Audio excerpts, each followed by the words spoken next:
Hello, listeners. Welcome back to another conversation about conflict on an angry planet. How about that as just like a quick intro, Jason? Oh, I love You like that. that? Okay. We're here with Matt Korda.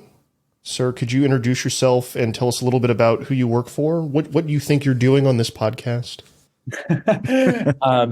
Great to be here. Thanks for having me on. So I'm Matt. I'm a senior research fellow for the Nuclear Information Project at the Federation of American Scientists. So we track global nuclear arsenals using open sources. So we use satellite imagery, budget data, treaty information. We watch missile parades. We do all sorts of weird stuff like that, and we try and put together the giant puzzle that is what is going on with global nuclear arsenals. And the end product here is called the Nuclear Notebook, right? Yeah, and that gets published in the Bulletin of Atomic Scientists every couple months.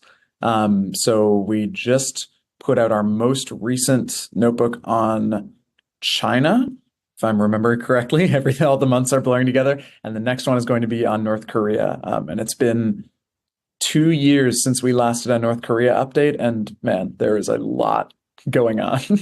Well, there's a lot going on across the entire planet in general in the nuclear space, way more than, say, when I was a kid. We're in this position now where all the old treaties are falling away and everyone is kind of rebuilding, building new, modernizing. How did we, I know this is a big question, but how did we get here? Oh man, that is a big question. I guess a lot of different things, right? So I guess if I had to point to some of the trends that we're seeing as to why everything is going so badly right now in the world of nuclear weapons, I'd point to a few things, right? So one is that all nuclear armed countries right now are very much embracing this kind of new paradigm of great power competition, right? That we're seeing, right? This is kind of the new buzzword that's been floating around DC for the past, like, I don't know, I want to say like 5 years or so now. But really what it amounts to is, this kind of new phase of geopolitical tensions in which countries are envisioning the possibility of actual conflict and competition with each other. And so they're building up these arsenals to try and both prevent conflict, but then if conflict happens, the idea being that they have nuclear weapons that for some countries, they envision that those weapons could be used in a conflict, right? Which is dangerous. That kind of moves us into the second trend that we're seeing is that countries are sort of, at least some countries are moving away from this idea that nuclear weapons are just for deterring, nuclear attacks, right? And they're just for deterring, invasion, things like that. And they actually could be used in the context of warfighting, right? So we're seeing certainly some countries, this is happening very much right now in what's going on with Ukraine and Russia, right? There are a lot of big debates as to what is the role of Russia's tactical nuclear weapons in that conflict. Could they be used in order to actually, achieve a specific war aim? Certainly, North Korea has a policy, at least from what we can see, that they would use nuclear weapons really early in a conflict. So all these things mean that countries need to be building up more and more weapons, at least from their perspectives. We're also seeing the decline of arms control, right? So you mentioned treaties falling away. Countries seem to really no longer value arms control in the same way that they used to, right? During the Cold War, you would see countries that were ideologically opposed to each other, but who could still sit down at a table and agree that capping nuclear arsenals was in their best interest. That is no longer the case, and arms control has become very politicized. And I think also, we're seeing, there's a few other things to throw in there, right? There's a lot of financial incentives to be building up big arsenals, right? So you have countries, pretty much every country has a big military industrial complex, and those to varying degrees are enmeshed in the political realities of those countries as well. So there's big domestic drivers to be building up nuclear weapons as well. That's not just in the US, but when we start to think about countries like Russia or China, right? Why are they building up, especially China? Why is China building up so much? You can point to a lot of external factors, but there's probably a lot of internal factors that we don't really understand that have to do with, political favor and the sort of the military and the financial issues. So there are a lot of different sort of factors that are all sort of part of this big picture. But everyone, unfortunately, the trend is that definitely things are getting a lot worse, and we're seeing military stockpiles go up. For example, in the United States, the Minuteman modernization is going to cost what, 1.8 trillion? So the 1.8 trillion number is the number that's thrown around for the modernization of the entire nuclear complex. Okay. The Minuteman modernization and the replacement to the new missile called the Sentinel is a sizable portion of that.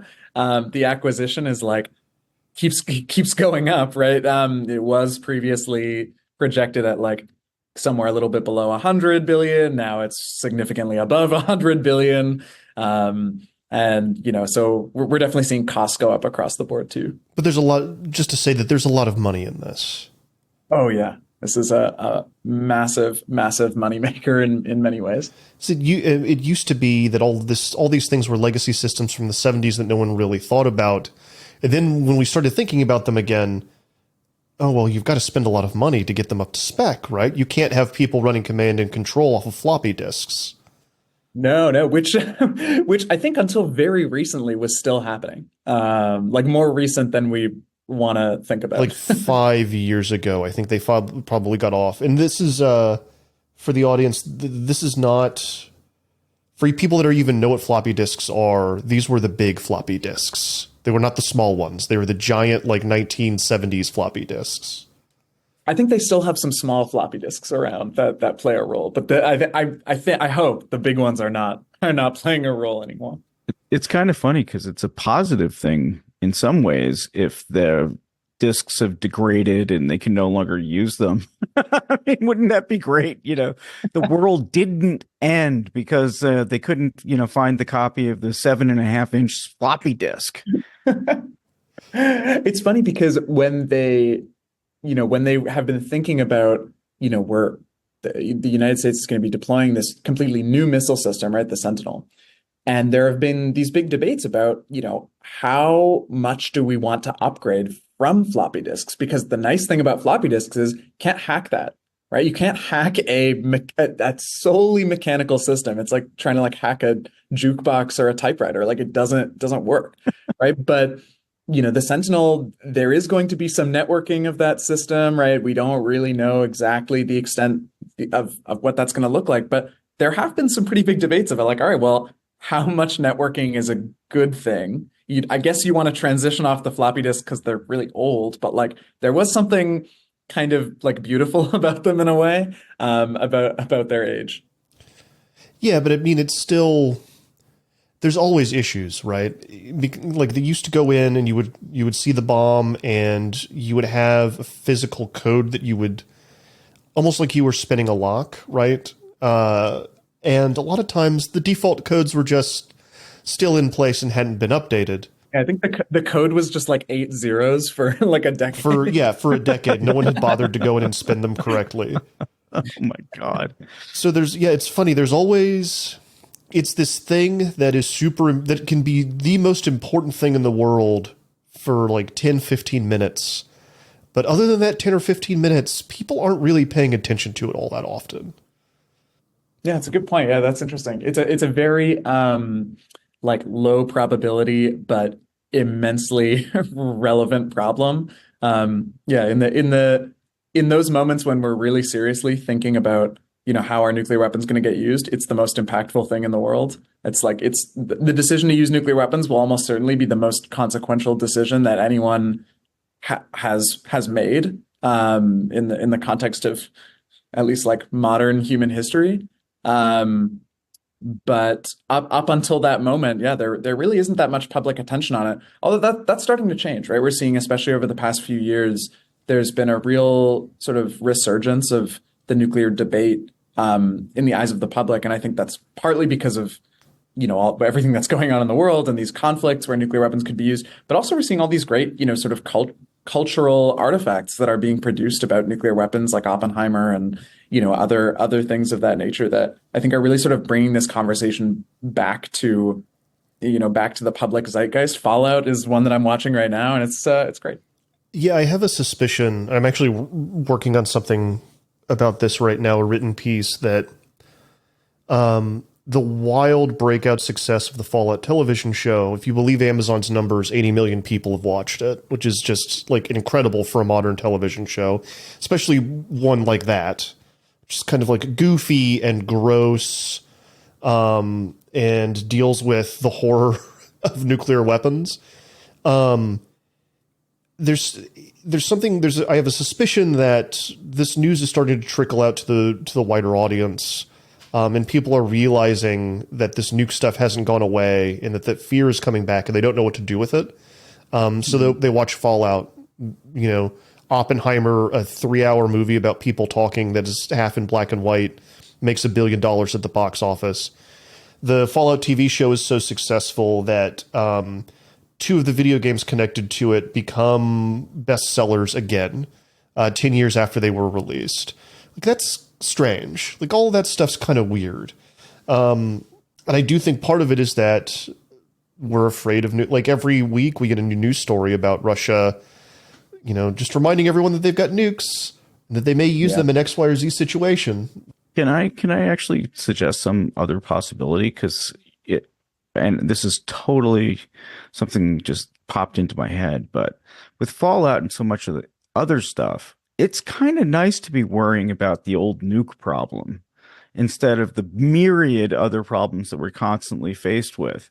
It brings us back to the 1950s and that warm glow of the nuclear pile. Here's an anxiety we know how to deal with, and this is how we deal with it. Right. And I think a lot of people, people are young enough, don't take it seriously in any way. So, they get to enjoy the aesthetics. And, every 3 years in this country, the apocalypse gets a new life. People really enjoy the apocalypse in the United States and what it's going to be around after. What is life going to be like after the apocalypse? That's really interesting. I feel like it really does map really nicely, as you're saying, to this sort of like fatalism that folks generally have about nuclear weapons that perhaps people don't have as much about other sort of big existential issues, right? Like climate change, there's a lot, like, yes, there is like a level of fatalistic humor in that, but I think there's a much more of like a call to action vibe associated when people talk about climate change, especially young people. That is not the case with nuclear weapons. Nuclear weapons, I feel like, is the conversation is very fatalistic, like nihilistic, and Fallout maps so cleanly onto that it certainly is like scratching that little itch in my brain, even as someone who works on this issue. And Fallout also supposes that there will be a world after, and it'll be kind of fun. It's true. You're right. So this kind of sets up my curveball question really nicely, so I have to go with it, unfortunately. I was going to save till the end. I was talking to a friend about this stuff because I noticed him playing Fallout online, and I was just asking him about it. And he told me that he felt that worrying about nuclear weapons was a privileged fear. And that financial insecurity, climate disaster, that kind of stuff is like much more pressing in his mind. And that if you're worrying about nuclear weapons, you've probably got a couple of other things solved and you found something else to be frightened of. What do you think about that? Oh man, that's really interesting. My gut reaction to that is that it depends where you live, and what your interaction with the nuclear weapons complex is, right? I think for folks who sit in Washington, D.C., right, and get paid to pontificate about nuclear risk, and I count myself in that group. I think there certainly is a level of privilege there, right? Like, I think that, it means that, like, yes, this is the issue that I've chosen to dedicate my career towards, but it means that there is a level of sort of financial security. There are things that, while I'm worried about this very existential, sort of like low probability, very high impact event, at the same time, like there are a lot of other issues out there that I might choose to focus on if they more directly affected me, right? And so, like, I think, and I just sort of speak for myself as like a member of this DC intelligentsia in the nuclear field.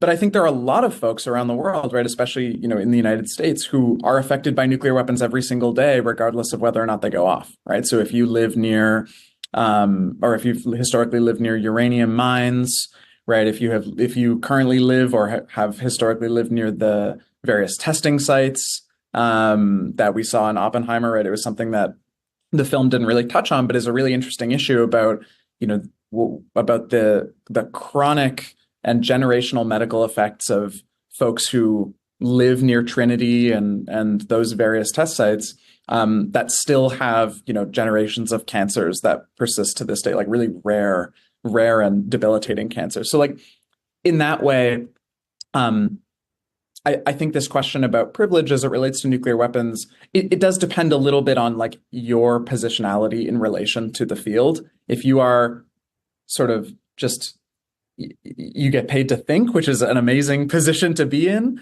I think there really is like this level of privilege. I think that's a really interesting point. But I think if you're suffering the effects of nuclear weapons on a daily basis, even if they're not going off, like that's as serious an issue to you as things like housing or financial insecurity or those other like really proximate issues, if that makes sense.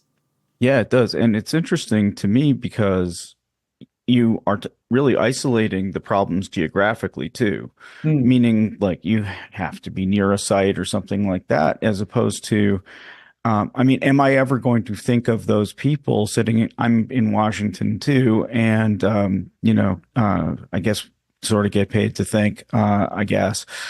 Thank God I'm not paid to think coherently.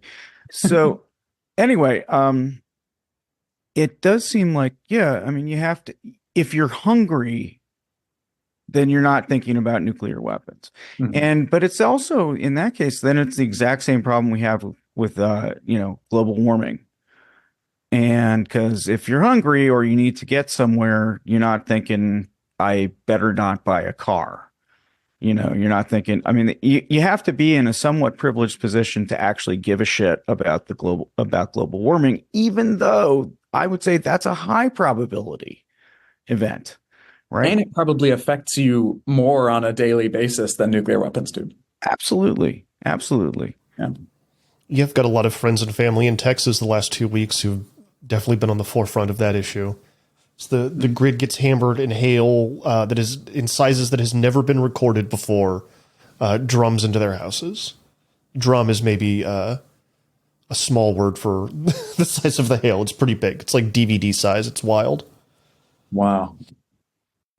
Well, so that nuclear war will take care of that, as they used to talk about in the 70s, that we'll have the fallout will protect us all from the sun, and we'll have nuclear winter. There's that fatalism, I think, right? That kind of almost facing the apocalypse with open arms. At least I don't have to worry about my mortgage or car payment or any of this anymore. If I survive, all that's wiped away, and maybe what comes after will be better. I would say no, but again, Fallout maps quite neatly onto that, right? Who knows? Maybe we'll see like in all these questions about like what happens after the collapse, right? Whether it's in Fallout or in like The Last of Us or in all these different kind of dystopian shows. There's the real question about like, are we going to replicate the hierarchies that exist today, or will we be able to form something new? I don't know. I'm vaguely hopeful, but it's hard. In the studying you've been doing, who do you think is most likely to use nuclear weapons first? Because I'm going to assume if someone uses them first, there's a much higher probability that someone else will use them too in retaliation in some way. Yeah, that's a great question. The region that I think a lot of folks will typically point to as the most kind of nerve-wracking region that keeps people up at night is India and Pakistan. This is an area where there are a lot of drivers towards early escalation in a conflict, right? And that's what really, when we talk about early use of nuclear weapons, right, you look at, right, what are the incentives for one side or perhaps both sides to escalate the conflict quickly, right? Because that's part of their nuclear doctrine. And also, are there technical drivers, right? Like, for example, the accuracy of the weapons, or how vulnerable they are, or how likely they are to be sort of pre-mated with their systems, like that sort of thing. And India and Pakistan ticks that region ticks a lot of boxes when it comes to sort of crisis instability, as folks call it. There are other regions around the world where like there is a relative level of stability even with nuclear weapons. Like, I'm not worried about the UK using nuclear weapons first, or France using nuclear weapons first. It doesn't make sense for their doctrine. They're in a pretty stable situation. That it's hard for me to imagine a situation where countries like that would use a nuclear weapons first. But India and Pakistan, in the context of a conventional conflict where one side is losing and there's a lot of misinformation going around, and there's sort of systems and people clamoring towards an early response, I can imagine something like that happening. And really, even if we just look back a couple of years ago, there was this really weird and very undercovered story where an Indian missile was accidentally launched during a routine exercise into Pakistani territory and impacted on a building. And nobody was hurt, which is great. But apparently it was, an accident. There was just a series of things that went wrong. But you can totally imagine a situation where if that happened in the context of a conventional conflict, which luckily was not happening at the time, but like those two countries, that happens on a not irregular basis. Like, if that happened in the context of a conflict, who knows what kind of hell could have broken loose there, right? So I just think back on that situation and I look at these sort of technical and policy drivers towards escalation, and that makes me very nervous. And they really don't respond to outside pressure the way no one's going to enforce a treaty on them. No, they don't care what anybody else thinks. They're the whatever sanctions you put on them, they're not getting rid of their nukes. Yeah, at this point, I don't think any country is getting rid of its at this point. But certainly, like, if you look at that particular incident, that was really revealing, because after the missile was launched, India didn't make a statement about it for like 2 days. So they basically just kept super quiet. And Pakistan certainly, but also, like, I think folks internationally were wondering what the hell just happened, right? This is one of the only times that a nuclear armed country has accidentally launched a missile into another nuclear armed country's territory. And they didn't make a statement about it for like 48 hours, right? So that gives you a sense of just, this region. Yes, like, there are a lot of sort of multilateral security factors, and what countries do affects what other countries do. But they just decided to not make a statement for 48 hours, and there wasn't anything that anyone could do about it. And I think it created a lot of confusion as to what had happened and what was going to happen next. To be clear, it was a conventional missile, not a nuclear missile. It was a conventional missile, but there is a lot of misreporting around that particular missile, and you will often see headlines both in India and Pakistan attributing a nuclear capability to it, even though the US intelligence has said that this is a conventional missile, and by all accounts, like, that seems to be the case. But you'll often see a lot of misreporting, and particularly in countries where there isn't that much nuclear transparency, you'll see journalists or headlines just sort of like elevate a missile status from conventional to nuclear, like, out of nowhere. And so that tends to catch fire. So there was a lot of reporting at the time that was like, nuclear capable missile launched from India into Pakistan. And there was some reporting that had to come out afterwards that was like, nope, that is a conventional missile. But it just sort of shows like there's a lot of misinformation out there about what's nuclear and what's not. I assume that those are two countries with low nuclear transparency. Yes. Yeah. So what do we know about what their capabilities are in terms of how many missiles do they have? In what form do they take? Yeah, it is difficult to have a great sense as to the size of the arsenals of both countries, India and Pakistan. we can sort of piece things together by looking at force structure a little bit, because you can make some assumptions, right, that a country isn't going to produce hundreds more nuclear weapons than they can deploy, right? That doesn't really make much sense because they're expensive, right? So, and it takes a long time to make those weapons, right? So you probably want to produce what you can deploy, and so you can sort of match a little bit the force structure to the weapon systems themselves. So if you look at how both countries are sort of developing, they're developing quite differently, right? Because they have different nuclear doctrines, right? So India is following along much closer to how we would understand, like, a conventional sort of like nuclear triad. And by conventional, I don't mean non-nuclear, I mean like normal, like a nuclear triad of, you have aircraft that can deliver nuclear weapons, you have a bunch of ballistic missiles, and they're starting to sort of build out this sea leg as well, right? So you have air, sea, and land. So India has a few submarines that they're building. Those have taken a lot longer than I think they had hoped. They have this presumed bomber mission, and then they're developing a lot of different types of nuclear capable ballistic missiles. And what's particularly interesting about India, and perhaps a little worrying, is that for years it was presumed that India's warheads were stored separately from their missiles during peacetime. But what we're starting to see is that as they are deploying ballistic missile submarines, you typically, if those are going on deterrence patrol, you typically want to have warheads on board. And they're starting to deploy their missiles in canisters, right? Meaning that those warheads are typically going to be pre-mated with their launchers, right? So if that's the case, then, coupled with some statements that we've seen from Indian officials that say, it used to take hours or days for our missiles to be launched, now it's more like minutes, right? That tends to, I think, make people worry a little bit.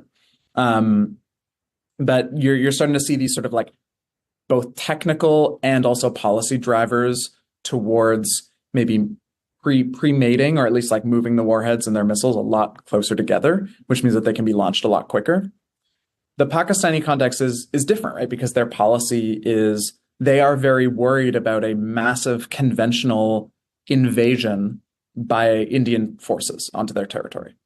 And so their policy is that they are developing, and they have an arsenal of tactical nuclear weapons, right? So these like very sort of short range, relatively low yield weapons that they say can be used very early in a conflict to prohibit, or I guess like to prevent an Indian conventional invasion.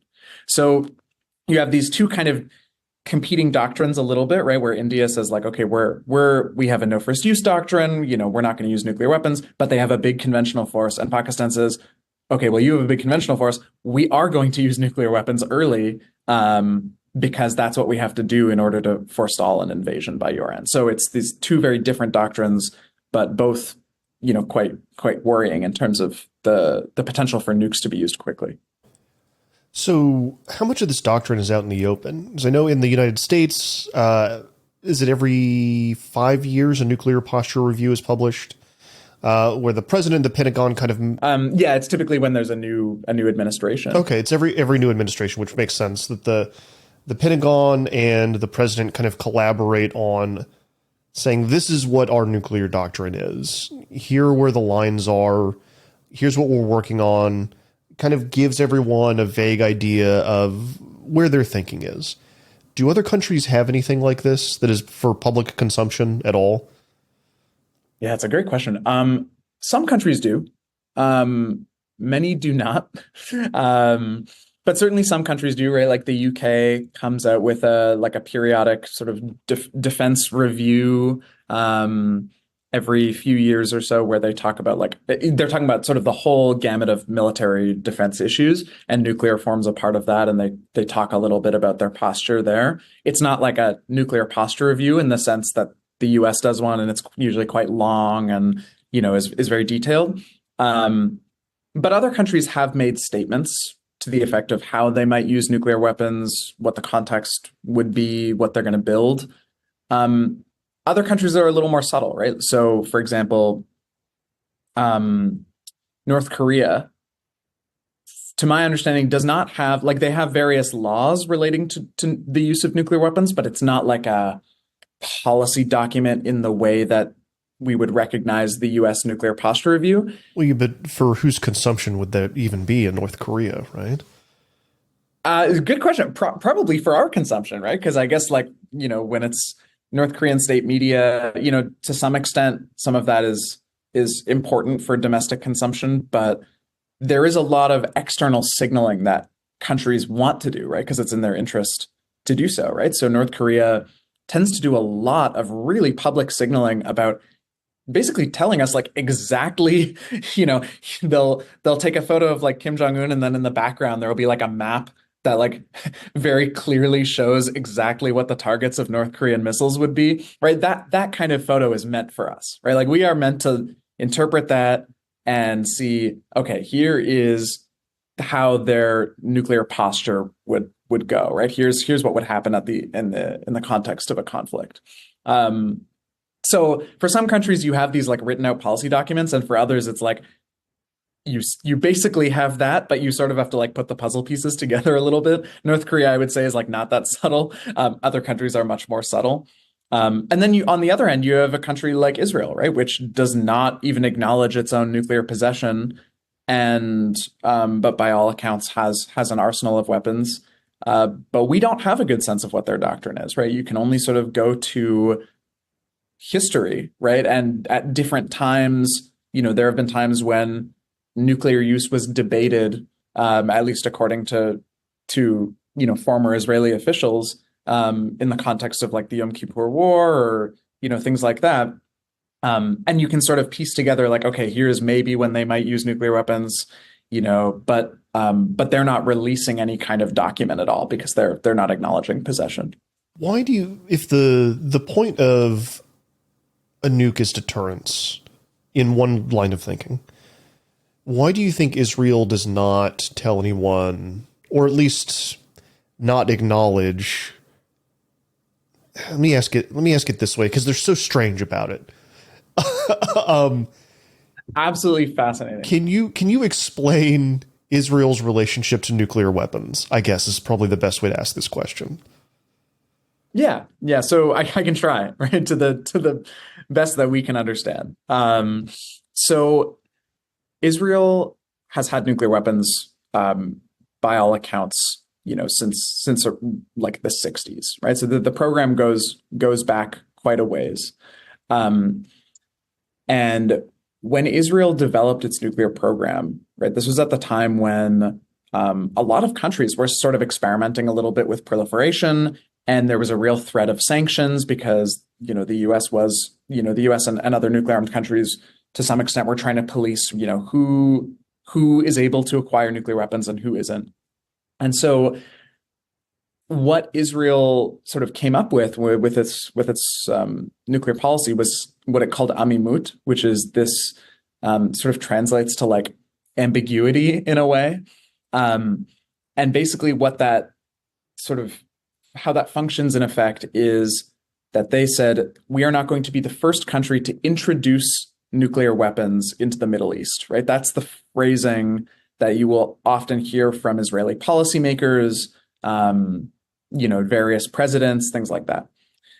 The way that they define the words introduce nuclear weapons into the Middle East is, in my opinion, so specific to, like, very certain criteria to make it basically meaningless. Because the way that they've understood introducing nuclear weapons to the Middle East is not publicly testing nuclear weapons, not using them, not announcing that they have them, right? So, like, these really public displays of sort of promoting their nuclear policy. But by all accounts, they do have nuclear weapons. It's clearly in the back of everyone's mind in the context of, any conflict involving Israel. And so, it's like really like this weird semantic debate. But originally, the reason why this policy happened, like this policy of opacity, was in order to avoid a potential conflict with the United States in terms of, like, economic sanctions and things like that, because the US wanted to aid its ally in, providing technology, but also didn't want it to acquire nuclear weapons. And so there was this kind of like neat little bit of statecraft where both sides sort of said, okay, we're going to have nuclear weapons, but we won't introduce them, putting that in quotation marks, introduce them publicly into the region. And then that's our way sort of out of this weird sort of semantic battle, right? Because the US had also a policy of non-proliferation. And so it didn't want to create this like double standard by acknowledging Israel's possession. So it kind of goes back to like this weird era of 60s, like Kissinger statecraft. But that's the policy that we have now. Well, and it kind of, if you're Israel, it makes sense to me that you want to at least have ambiguity, if not missiles. Right. Right. I mean, you want to have everyone. It's kind of funny because in the end, after the Iraq War, where we killed Saddam Hussein, I remember reading this great analysis of why he didn't just let everybody look, because he didn't have anything of any particular value. And the analysis read basically that he couldn't admit that he had nothing. Not really. He had to have that ambiguity in order to keep himself in place in the region and in his own country. So his like this sort of weird kind of pride led to giving us the excuse to invade and, led to his downfall. I love this stuff. It's just so many, levels going on at the same time, if there are any levels at all, frankly, because I think people make this shit up, don't they? You're nodding vigorously. I think everyone should know. All right, Angry Planet listeners, we're going to pause there for a break. We'll be right back after this. All right, Angry Planet listeners, welcome back. We're talking to Matt Korda about nuclear weapons. So, when does Iran get nuclear weapons? Oh, God. Hopefully never.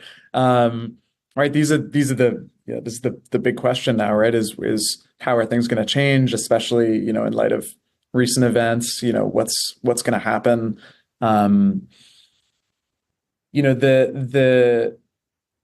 The Iran nuclear deal, right? The deal that sort of put these caps on how Iran was able to, produce fissile material and like a level of inspections, it feels like a real like product of its time. But it was meant to just be, this stepping stone, right? Like it wasn't meant to sort of be the end all be all of nuclear engagement with Iran. And unfortunately, like that's it. The trend is really moving into a dangerous territory, right? Because we're seeing that Iran for many years now has been basically hedging and saying, okay, well, we could, develop nuclear weapons, but, we won't if you, provide certain incentives. And it's really not always in a country's interest to develop nuclear weapons, right? Because you can imagine that for Iran, if they really start going for it, there are going to be very serious consequences, specifically, likely coming from the Israelis, right? So, and they probably want to avoid that. So, but sometimes there's a limit to how much hedging can get you, right? Because you want to hedge to be able to get something back in return. And my concern is that they're going to keep creeping up to the line in order to promote this hedging policy. And eventually maybe you just sort of like stumble over it because domestic politics and just that, like, there's so many, at that point you get to so many drivers towards actually producing the weapons. And that's a concern for me, right? Just sort of seeing like, okay, well, if there's a point where they get too close, and there is already going to be like an international response and their domestic drivers are to actually like really push for it, then could they actually go for it? I don't know. You're saying they could oopsie doodle their way into nuclear weapons? Maybe not like trip and acquire one, but like once you get to a certain point, I think like there are a lot of incentives to just actually go and develop the thing, right? Like that's going to be ultimately like a big political decision, but politics there are so volatile, right? So it's hard to know, where is the threshold going to be? Who's next to develop a nuclear weapon? I mean, we can say after Iran or before Iran, but I mean, we've had these countries popping It up. certainly doesn't seem like anyone's getting rid of any. It's a great question. So we're definitely seeing, debates uh about, nuclear development in countries like South Korea, right? South Korea is a big one, right? Like just over the past like 5 to 10 years or so, um, there's been a really significant increase in the percentage of South Koreans who want an independent, like indigenous nuclear deterrent, and that they feel that no level of U.S. engagement with them, right? Even when it comes to the possibility of the U.S. like bringing back nuclear weapons to the Korean Peninsula, no amount of outside engagement is going to be enough, and that they really do want this kind of independent deterrent of their own. I see that as a a potential future possibility, depending on how things go, especially with the next election, right? Because the next election in the United States in particular, right? Because we sort of saw what happened during the previous administration, and there was this real like weird game that was going on with South Korea, where it was like really the politics of the day was very much like, oh, South Korea should take care of their own defense. And if you want South Korea to take care of their own defense, like many South Koreans feel that the best way to do that is to build their own nuclear deterrent. And I think like they have the means to do so. And I'm nervous that there isn't really a mechanism to prevent it from happening. And there have been some pretty interesting analyses put out there as to like what the consequences might be if they went and did it. And I'm not necessarily sure that those consequences would be super crippling, right? Like you definitely run into economic sanctions and things like that. But if that's the direction the country, like if they feel that they can absorb that, then I'm not sure what exactly would be standing in their way like a few years down the line if they felt that they weren't getting enough from the United States. So like that's why like this, I think a lot of countries are watching what's going to happen in November here really closely, because I think countries are going to make decisions about their own security based on whether or not they feel that the US is there for them in the context of a conflict. And when we think about like wanting the US to spend more money on itself and like getting its own house in order before being like the world's, sort of world's protector, which, that argument I can completely sympathize with. And I think there are a lot of ways in which that makes a lot of sense. But there is also this sort of flip side of, okay, well then are you prepared to risk the possibility of a country like South Korea going nuclear? And some people might say yes, and some people might say no, right? And so you sort of run into questions like that. I'm moving to the moon. We've got plans to nuke the moon on file. It's fine. That's true. What about Japan? Japan, I'm much less worried about. The technological capability is there in terms of like fissile material stockpiles, things like that. But Japan is still a very anti-nuclear country. Its population, I think, very, very understandably, is very anti-nuclear, not just with nuclear weapons, but also think of what happened with Fukushima and things like that. Like that really reverberates a lot in the national consciousness. So, and I don't think the security driver is as top of mind there as it is in South Korea, where like there is this real concern about what's going on with North Korea, with China.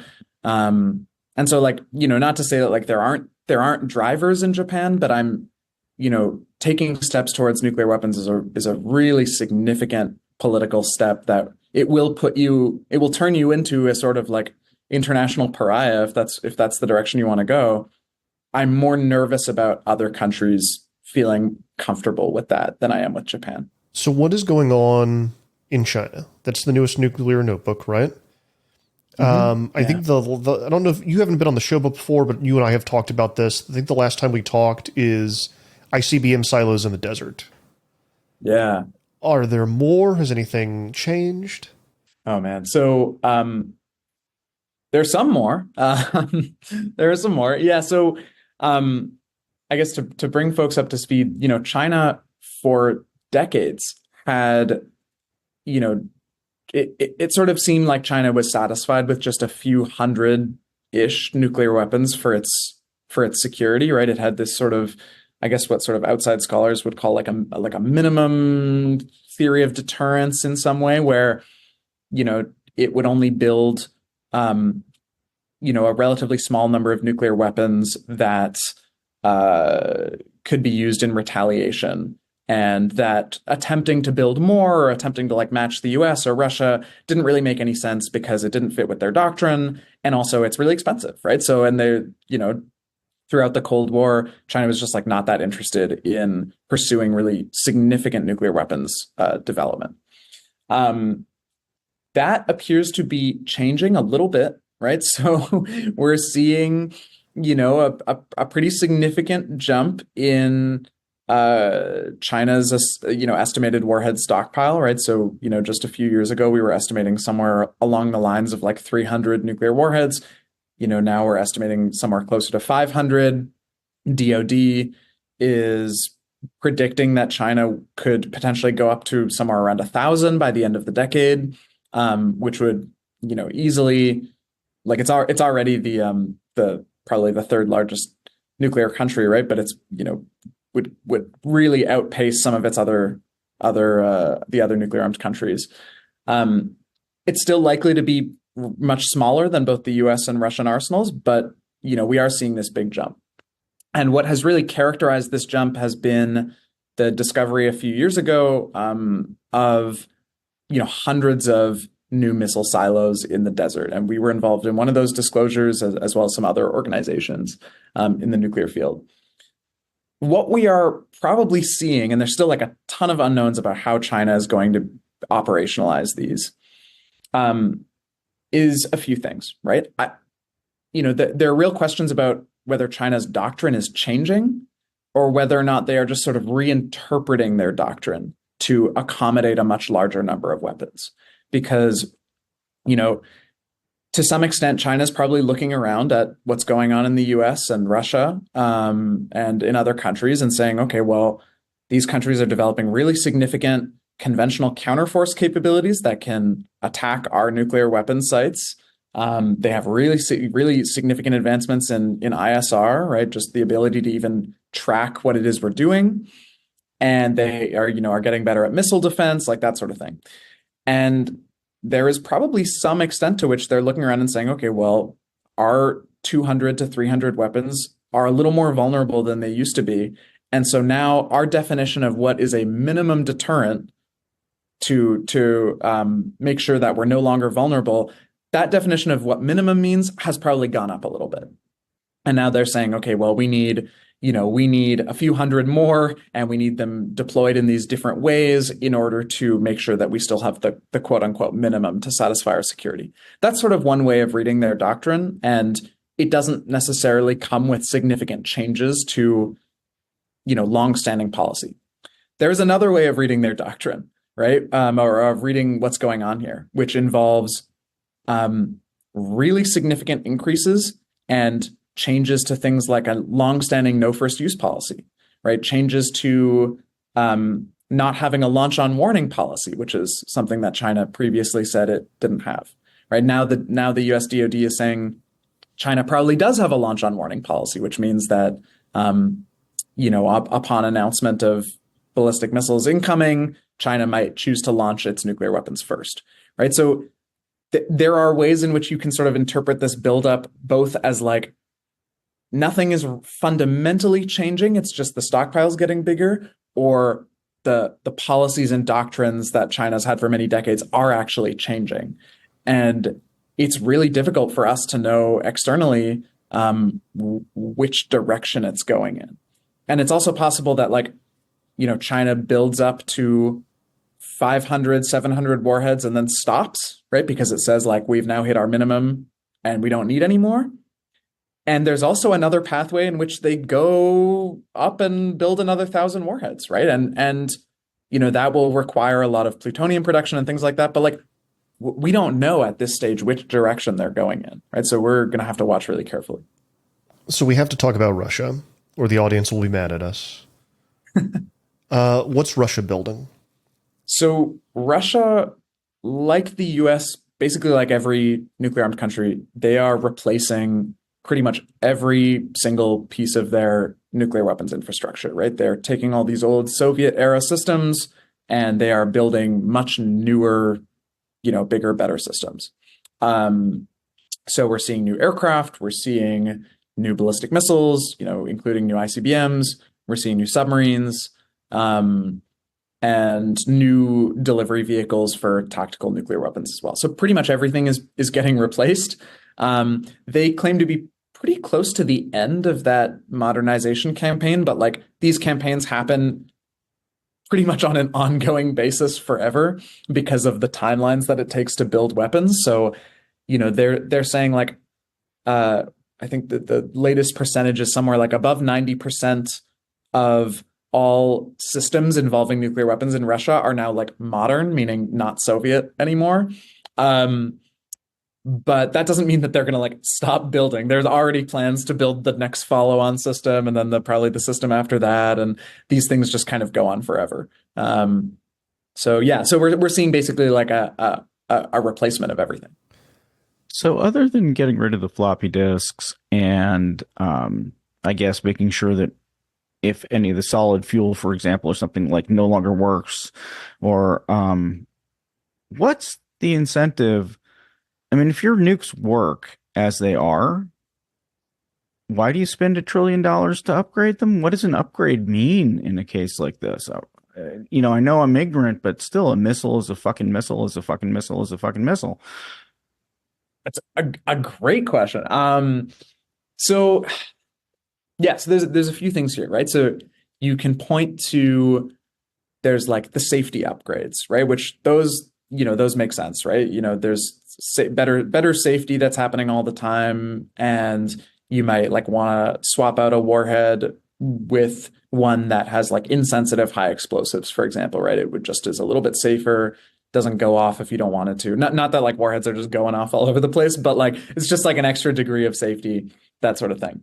And then there's like command and control resilience, right? As these systems get older, your command and control might degrade a little bit. And also as things like, I guess as offense gets better, right, you worry that like your command and control could be degraded and then you can't fire your weapons, right? So even if the weapons work well, then your command and control can't communicate with them and then they can't launch, right? And that could degrade deterrence. So those are some of the things that like we're definitely seeing across the board. Countries are investing in these, better safety, better command and control, that sort of thing. But your question raises a really good point, right? As to what is the purpose of some of these systems, right? Especially ICBMs, right? This is like the clearest case of, is this a good investment or not, right? Because they are sitting in holes in the ground.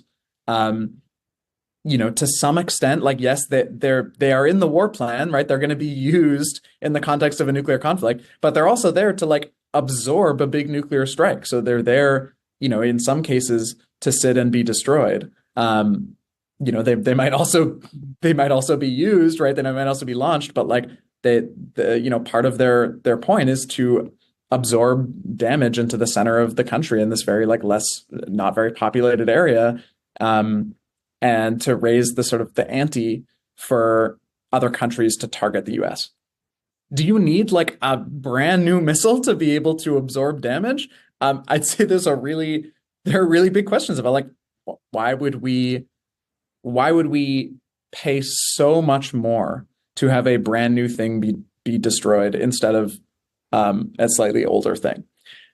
Now, there are the things that sort of go into that are about calculations of risk, right? So, right, it's Stratcom's job to make sure that the weapons will function as they're supposed to up to a certain level of risk, right? If the president says, I want to be like 95% sure that all 400 of my weapons are going to go off when I want them to, then you're going to have to continuously upgrade those weapons to reach that threshold, right? Because you have to make sure that they're always, always, always going to work. If you're willing to accept a slightly lower level of risk, then you don't necessarily, right? You might not necessarily have to keep replacing them. And there are real questions about whether or not, would quote unquote deterrence suffer from having that reduced risk. And I think there are a lot of debates out there suggesting, some people say yes, some people say no. I tend to fall more on the more skeptical side, because I'm not certain that a country would behave differently if it thought that there was a 70% chance that 400 missiles would land on its territory versus like 90% chance. I think those are both like equally scary to me, if I'm a world leader. But others think differently, right? So like there is this like big debate, but I think your question is really important, right? And it points to these big questions about like, do we need, is the cost worth getting us that extra level of risk tolerance? Now, someone else must have suggested this at some point, but I'm going to give this idea to the federal government for free. How about we put a lot of dummy missiles around and still have like 1 in every 10 silo has a real missile, but no one knows which is which. And you just like, they have to take them all out just as if there was only, as if they were all filled with real missiles. And we save $1 trillion. I love it. It's the shell game. This is what, and I think there are still real questions about like, what is China doing with its ICBMs? And folks have suggested like China historically does not like spending money on its nuclear program because from their perspective, it's a waste of money, right? Like you can achieve a deterrent effect using other means. And maybe they would do something like the shell game, right? Try and actually deploy fewer warheads, but save a bit of money. Didn't y'all catch them faking some of the construction infrastructure with like giant balloons? Am I misremembering that? So one of the signatures that we used to identify the field was through these like big air domes that sort of would go over like a tennis court, but we don't know what's going on inside that air dome, right? Because it's covering it up from satellite imagery. It's also like a environmental protection. Like these things are in the desert and deserts get like windy and sandstorms and all that. So like if you're doing like sensitive silo construction, you want to cover it up. But like, what we saw was the start of construction, then the dome goes up, and then we saw the dome go away a few months later, and then there's a silo lid. Right? It's really difficult to know what is going on underneath those things. It's just a giant plate in the middle of the desert. But like the genius is that you have to assume, right? And military planners have to assume every single one of those things is filled. Right. That is genius. It's and they might be, right? Like we don't know. Well, we have a tradition of ending our most dire topics on a lighter tone. And I think that's probably a good place to go out. Matt, if people want to learn more about the horrors of nuclear war, where can people find what you're working on? Yeah, so you can go to fas.org. That's our website. We have a whole nuclear page there where you can get sort of up to date on our numbers. We've got a blog there where we put out all of our open source discoveries. And you can follow us on Twitter as well. I'm at Matt Korda. Perfect. Thank you so much for coming on to Angry Planet and walking us through this. Awesome. Thank you so much for having me. That was a lot of fun.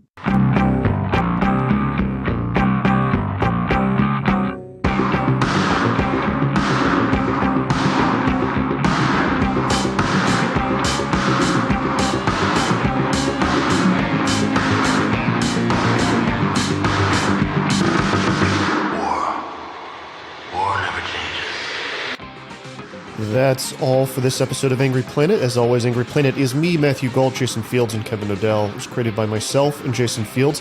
Hey, if you like this and you want to hear it commercial free, you want to hear episodes early, go on to angryplanetpod.com and sign up. $9 a month gets you written work, gets you commercial free versions of the mainline episodes, and gets you bonus episodes. We've got one coming out later this week that is all about the Daniel Perry case in Texas.